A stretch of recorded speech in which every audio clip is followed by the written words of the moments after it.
Prime 9 news క్యాలెండర్ను Tirupati cooperative bank chairman Jayachandra Reddy, vice chairman Vasu Yadav, managing director Shivakumar రెడ్డిలు ఆవిష్కరించారు. ఈ సందర్భంగా ప్రైమ్ 9 న్యూస్ ప్రేక్షకులకు శుభాకాంక్షలు తెలిపారు. ప్రజా సమస్యలపై నిత్యం గళమెత్తాలని ఆకాంక్షించారు. కోఆపరేటివ్ బ్యాంక్ నందు ప్రైమ్ 9 యొక్క న్యూస్ ఛానల్ యొక్క క్యాలెండర్ ఆవిష్కరించడం జరిగింది. నిజంగానే ప్రైమ్ 9 న్యూస్ ఛానల్ ప్రజల్లో మంచి ఆదరణ పొందుతూ వార్తా విశ్లేషణలు కావచ్చు, వార్తా సేకరణలు కావచ్చు, నిక్కచ్చిగా చెప్పడంలో ప్రైమ్ 9 న్యూస్ ఛానల్ వారి ప్రతిభను ప్రతి చోట కనబరుస్తూ ఉన్నారు. ఇది ఇలా ఉంటే తిరుపతి కోఆపరేటివ్ బ్యాంక్ నందు మేము పాలకవర్గం ఎన్నికైన తర్వాత అంతకుముందు మొండి బకాయిలు ఎక్కువగా ఉన్న సమయంలో ఉన్న బ్యాంకుని 23.5% ఉన్న ఎన్పిఏని ఈరోజు మేము పాలకవర్గం ఎన్నికైన తర్వాత దగ్గర 5 వరకు తీసుకురావడం జరిగింది.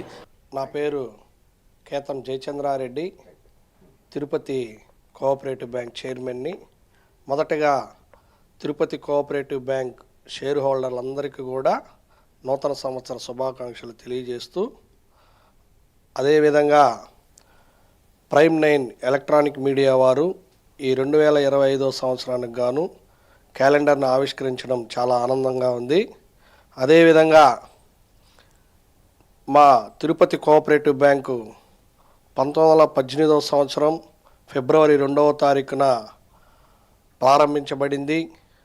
ఆ తరువాత అంచెలంచెలుగా అభివృద్ధి చెందుతూ 5 బ్రాంచులతో ఒక హెడ్ ఆఫీస్తో 6 బ్రాంచులుగా తిరుపతి కోఆపరేటివ్ బ్యాంక్ జాతీయ బ్యాంకులకు సమానంగా అభివృద్ధి చెంది ఈరోజు ఇటు మార్టిగేజ్ లోన్లు కానివ్వండి, బిజినెస్ లోన్లు కానివ్వండి, ఎంప్లాయీస్ లోన్లు కానివ్వండి, గోల్డ్ లోన్లు కానివ్వండి, అతి తక్కువ వడ్డీ రుసుముతో మా బ్యాంకు షేర్ హోల్డర్లందరికీ కూడా, తిరుపతి ప్రజలందరికీ కూడా సర్వీస్ చేస్తున్నాం.